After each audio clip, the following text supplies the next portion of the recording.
Hey, good morning and happy Saturday to everyone. We do hope that today finds you well. Thank you for taking a look to tune in to take a look so that you can be with Dr. Quinyon Nancy Scott along with Christina Cook.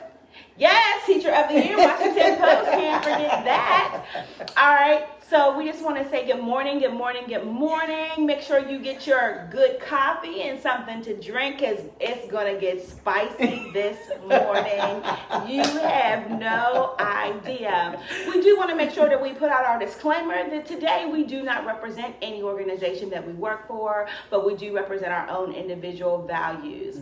So, as always, right, giving her side eye Susie.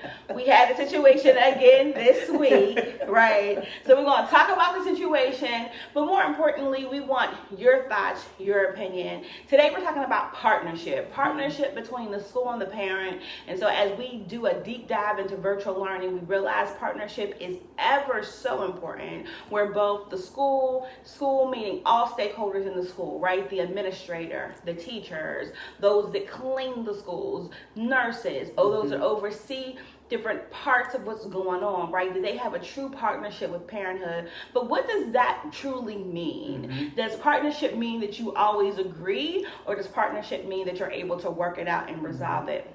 So Cook here is going to break down what happened, and we're going to have a dialogue. All right. So my son, turned in an assignment late, and I chastised him for turning in his assignment late. I said, there's no reason your work should be late because you're here. You have everything you need here at home, right? And if his work is late, I almost feel like that's a reflection of me. Like I'm not sticking on him about time management, even though he has his agenda, he has his calendar, right? And so my son said, well, Mom, the grade book says that the assignment isn't due until a later due date, which would have made the assignment on time. And so, I know with kids and teachers, there's always like two sides to the story and then the truth. So I reach out to the teacher and just ask a clarifying question about the due date of the assignment, right? So that I could then follow back up with my kid about his personal responsibility.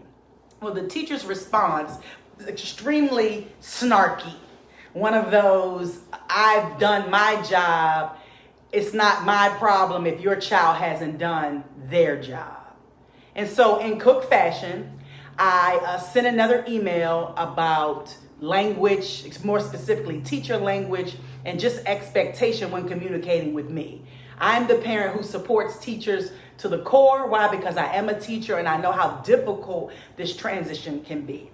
Needless to say, the teacher didn't appreciate me referring to the email as snarky and proceeds to get in this verbal online tug of war with the word Smith herself. And I just simply ended the conversation with, we need to have a meeting with the administration because it seems that we have some misconceptions about the email and tone. Make a long story even longer. We had a conversation yesterday on Google Meet, and the teacher did not come with their evidence. And before I accuse, attack, anything with anyone, I'm always going to have evidence, right? Because facts, you can't argue with the facts, right? Documentation beats conversation. So the teacher then proceeds to tell me, let me get closer. I don't have to tell you when I change grades. So here's my problem of practice. You make an assignment worth one amount. You don't use the rubric to grade it, but you give it a grade. I email you that there's no rubric here. How did you derive the grade? Then you update the grade because now you filled in the rubric. The rubric says it's out of one set of points, but the Power School grade book says it's been doubled. And so I had grave issues. As Scott says, I was grappling with the equity of doing that. So it made me think about this. Dr. Scott comes over and I make her a pretzel salad, okay, her favorite. And I say, Scott, I want $20 for my pretzel salad. This is before she gets here.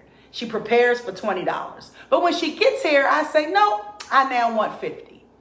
Is it fair? Is it equitable? Is that a good partnership? And so help me, social media land, because I'm 2 seconds. I'm going to just leave it like that.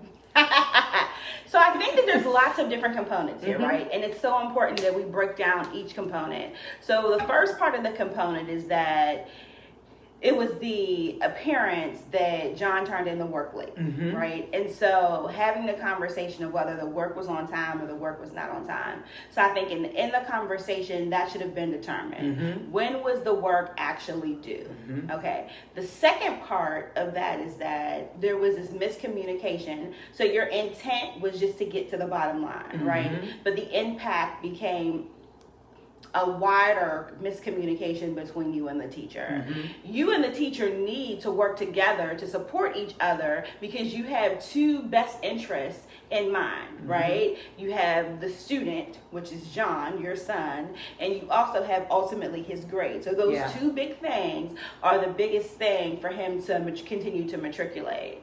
And one of the things that concerns me about the conversation is that I think that we've now lost the best interest Right. of the student.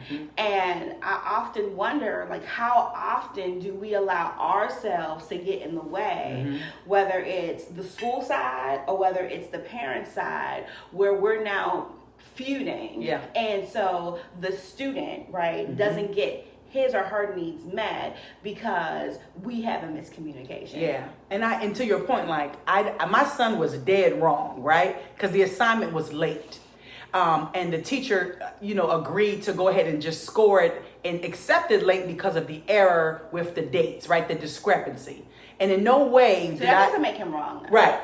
So he wasn't wrong. No, for that, no. But in no way am I upset about my son doing the wrong thing with the teacher, right? I have to deal with that with the teacher. The part was that he, in email, and you got to be careful when you write things down, he said, I'm going to still take it even though it's late and give him full credit. But he didn't do that. He reneged on that part of it. And so I'm just confused about what are we doing? What's the process here? And so, like you said, the conversation just went way to the left. And it was this idea of like a parent can't question your practice. And a good partnership doesn't mean I agree with everything that you do, but I do have a right to comment because my best interest is a part of your decision and will be affected by decisions that you make. And so it brought me to another revelation yesterday, that there isn't a lot of accountability with things that teachers do. Right? If I don't like your student, guess what I can do? I can give them whatever grade I want. And probably if your administrator isn't proactive, no one's going to check me on it. But see, if I was a teacher, right, we've experienced it so much over the years. And, you have students coming to the administrator saying, this teacher just doesn't like me. And then I go to the teacher with evidence and I say, this student said that you don't like them because of these things. And I had so many adults over the years say, like, well, why wouldn't like a child?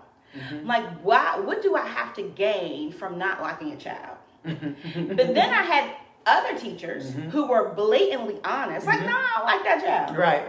And so part of the onus is everybody comes to the table with feelings. Everybody comes to the table with emotions based upon situations that happen. But the onus is truly on the adult, right? To do the right thing on behalf of the child. Because although we don't take an oath like in the medical field, the Hippocratical oath. Yeah. We do take this allegiance to do the right thing on behalf of children. I agree. And I want to believe that there's just not adults out there who want to bring harm to children. But one of the biggest things that concerns me about the situation, as I was sharing with Cook in private, is that you now have this mistrust that the student doesn't trust the teacher because the teacher made this mistake, right? I gave you one assignment, but I gave you two deadlines. I bet you John wasn't the only student that took the latter deadline, because it's that. Who wants to do your work up front? Like, most people, like, I'll just wait until the last minute. Okay, that's just the average child. If your child's above average, make sure you pat your child on the back today. The second part is, I think that it's this idea of he now feels like could he really not like me? Could he really have done this intentional? Yeah. And the teacher has to work on fixing that because now we're at the beginning of the school year. Yeah. So you have months where you have a child who may not be as productive because they did not have everything that they needed. Yeah. And I think the biggest part for me is like there was no accountability on fixing it. Right. And I'm not saying that, you know, the teacher can't fix it between, you know, tomorrow and next week. Right. Maybe next week I'll be sharing, hey, the teacher fixed it. We resolved it and it's good. But in the moment, you know, the teacher didn't feel like he was wrong. And I think that's the part that bothers me about accountability. And, you know, I've worked for Dr. Scott for years, and there was no way in her building she would allow a situation to escalate and continue on like this without getting resolution for all parties involved. And so I think just the audacity of this adult to feel like they don't owe you anything, or it's my way or it's the highway, is a archaic and dated practice in education that no longer serves its place here. Because when we're talking about partnership, that means parents do have a right to comment and say, hey, can you tell me more about this, right? I'm thinking about parents over the years who disagree with some of the literature we've read and didn't want their kids exposed to certain concepts. Now, I may have disagreed with their ideology, but as the teacher of that student and in partnership with that parent, that kid had to get a different assignment. And so I'm not going to go back and forth with the parent, because guess what? Parents are always right? They're our customers. And so even if I disagree, I still have to figure out, how do I win for kids? And you're right. You know who loses? My son. Because his class has been changed, right? A course that is well nationally known, he now doesn't get access to it, and he had to switch to another elective because the teacher and the parent can't get along. And here's the deal. I'm okay with getting along with him, but I'm not okay with him being piss poor in how he operates class and not being able to take the feedback when there's some areas of growth. Yeah, and I think we all have areas of growth, right? So part of the concern was that the teacher did not provide an exemplar for the students to glean from. The teacher did not provide a rubric. And the truth of the matter is, when I think about overseeing so many teachers and the idea of lesson plans, the idea of specifically for projects having a standard rubric, in addition to that, having an exemplar, I can't say that there were more than 15% of teachers that did this on a consistent basis. Yeah. That's just not a practice. Now, some teachers do it, but I don't know too many schools, and I'm thinking from a high school perspective. We had it much more in middle school, where they did provide exemplars. And I'm even thinking about, I would always talk about like process with your students. And do think alouds with your students. And that was always very hard for certain teachers. I want to go back to one of the things you said, like from a philosophical perspective, is that you believe that we are here to serve parents and students are stakeholders, and so as a result, you are the customers and we're here to serve you. That's philosophical. Everybody doesn't believe that. Agreed. And I'm thinking about the number of teachers over the years who have had to be suspended, who have had to be reprimanded, who have had to go to HR because they did not believe that. They're your colleagues, right? But they did not believe in the same belief you have, so they had way more problems. They had way more disjointed relationships with students. I always questioned, did they truly care for students? Because it took them a very long time to extend an olive branch of kindness. But one of the things that she didn't tell you, we getting close today. One of the things that she didn't tell you was that the teacher was white. That's right, I said it. The teacher was white. Now, I feel like in the movie A Time to Kill, when he just got finished debriefing and he just shared all the things that was going on, and then he said, now close your eyes and imagine that these men were white. It sends chills thinking about it. And it does make a difference. If this teacher was black, do you think your response would be different? I think that, no, I think the teacher and I would have had it out. We'd had our words and we would have moved on. I don't think the teacher would have wanted it to go this far, honestly. Do you think the teacher disrespecting you as a white man stung more than if it would have been disrespect as a black man? Yeah, I do. I felt like, how dare you? Like, who are you?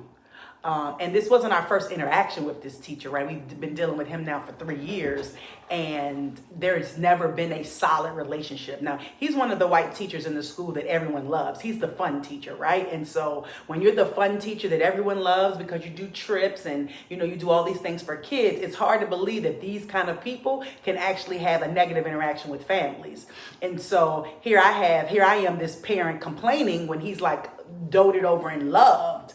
But you questioned him though. I did. And so how dare you question? Yeah. I mean, now that you said that, it really makes sense. Yeah. Because when you're loved, when you do things for the school, Mm-hmm. when you go above and beyond, you now think, how dare you question me Yeah. because I do all these things. And what he said to me was, I've never had a parent to ask about a grade. And it made me wonder how many parents really don't know what they don't know, because if a parent in a partnership isn't questioning a lesson, a practice, then it really speaks to like parents just not knowing what they should be doing. So it's like when people say, oh, no one's ever said that to me, it doesn't mean that it doesn't exist because no one's ever brought it to your attention. Maybe they just never have brought it to your attention, but it doesn't mean the deficit isn't there. You know what I'm saying? If people say, oh, well, you're the only person who says I act funny. I guarantee I'm not the only person who thought it. Maybe I'm the only person that is bold enough to speak on it. But pretty much wherever you go, you take yourself with you. And then what didn't help the situation is my son then went on to share how in 6th grade, he remembered this same teacher punishing a kid for breaking a thermometer. And basically called the kid out in front of everyone, embarrassed this kid, and then gave him an E on the rest of his assignments. And so the fact that my son even knows that happened, right, and remembers how that child felt was just icing on the cake for my case about partnership, equity, and promise of in his practice. And I think what even upsets me even more, I mean, I can spiral this thing up. So my son was offered a spot in National Junior Honor Society. This was right before COVID hit, okay, before schools closed. And the same teacher that we're talking about today is in charge of Junior National Honor Society, who never responded to any of my correspondence about my son being a part of this program. So there's been some concerns throughout the last 3 years. I think I've just lain very dormant. Because if my kid is wrong, my kid is wrong. And that's how I look at it. I'm not going to blame the teacher when my student is wrong. And so I feel like, and I've spoken to both white and black parents. So for some black parents, you know, he's like this disciplinarian, right? And I'm like, my son doesn't need a disciplinarian because he has one at home. For other parents, he's like the cool, fun person. And so it's hard to have a conversation with folks when their experience has been that. But it doesn't mean that person isn't capable of being a douchebag because you haven't seen their douchebagness, if that makes sense. Yeah, it makes a lot of sense. I wonder, do you feel like he would do negative things towards John? Yeah, I do.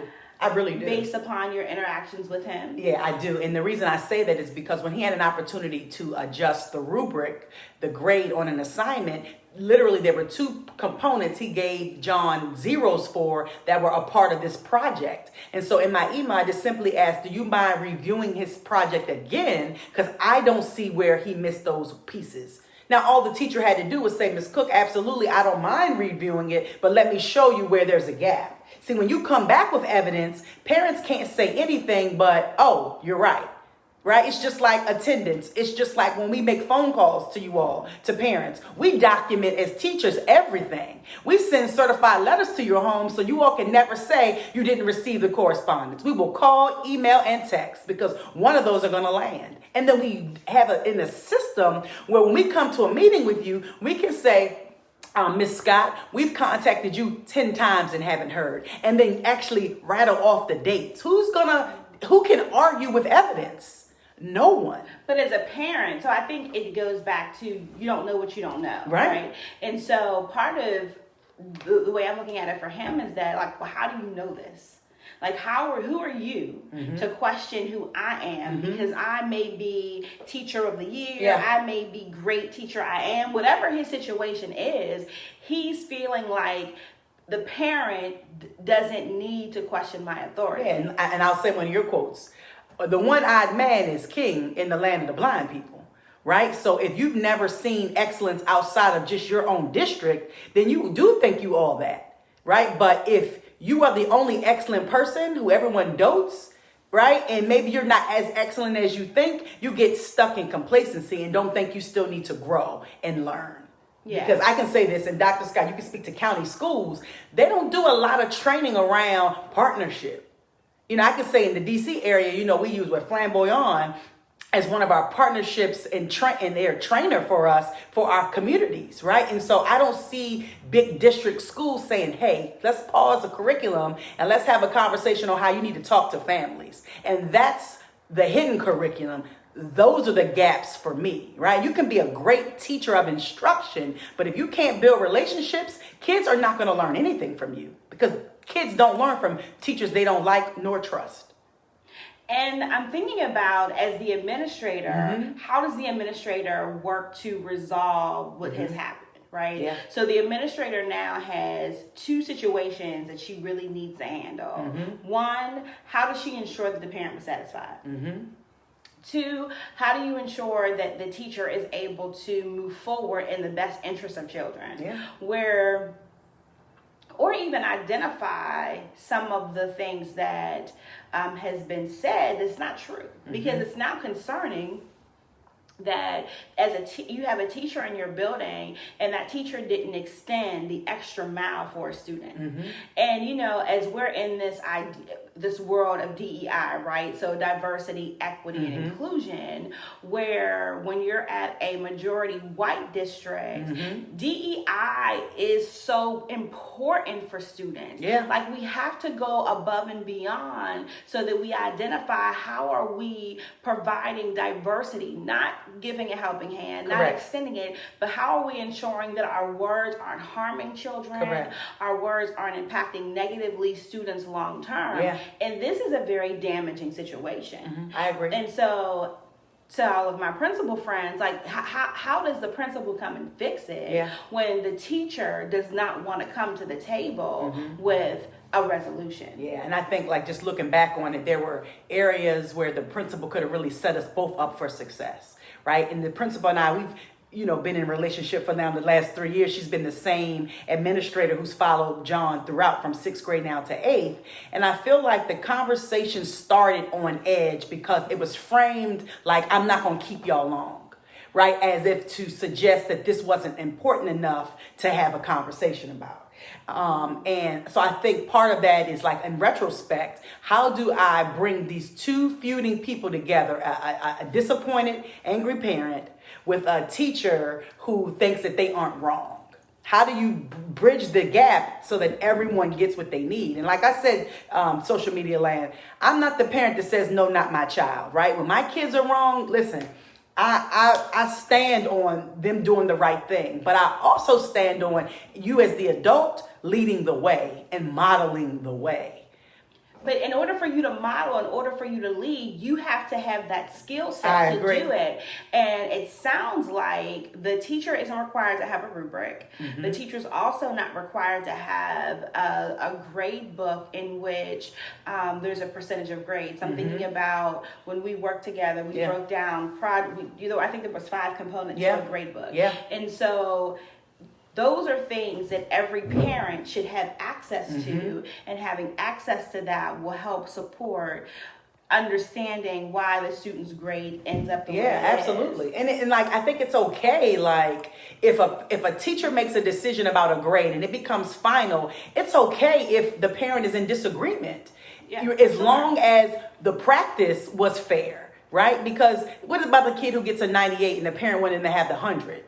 Right? If the teacher, again, has the evidence to support why, you can't argue with evidence. And I think what's happening now is we're getting, like, real loose and gray.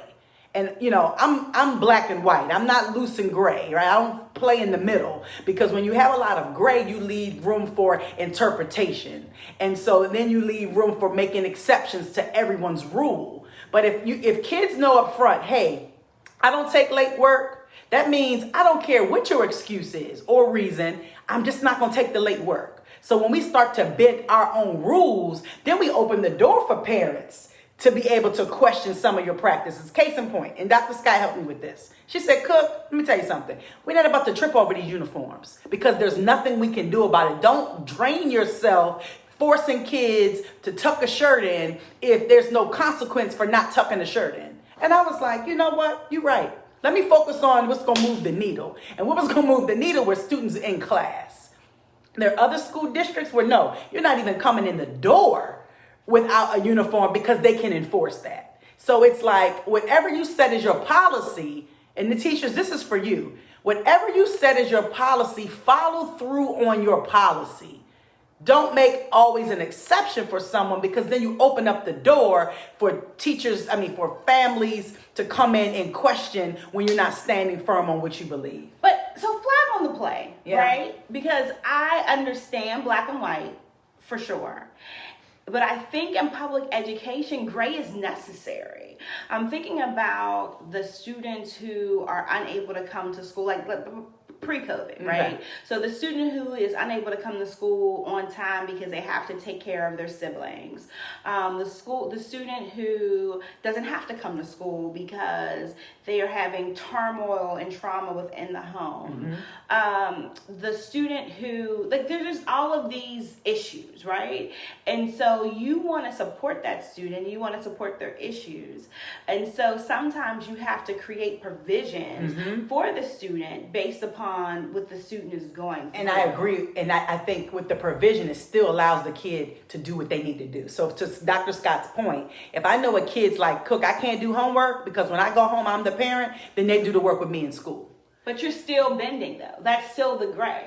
You're giving that child an opportunity to do the work with you at home or after school, which means that you're staying after school late, you're helping that student in school, when the black and white is there is homework. The expectation is you do that homework at home, you bring that homework back, and that's the expectation. The gray is I'm going to make provisions for you because I really care about you, and because I really care about you and know that you need this homework, I'm going to help you still get it done. But I think for me, I'm thinking I don't take late homework. So however you have to do it to get it done, I don't want it late, even if that means you have to come in for lunch or we have to stay later. I think that's the way I'm looking at not making the exception.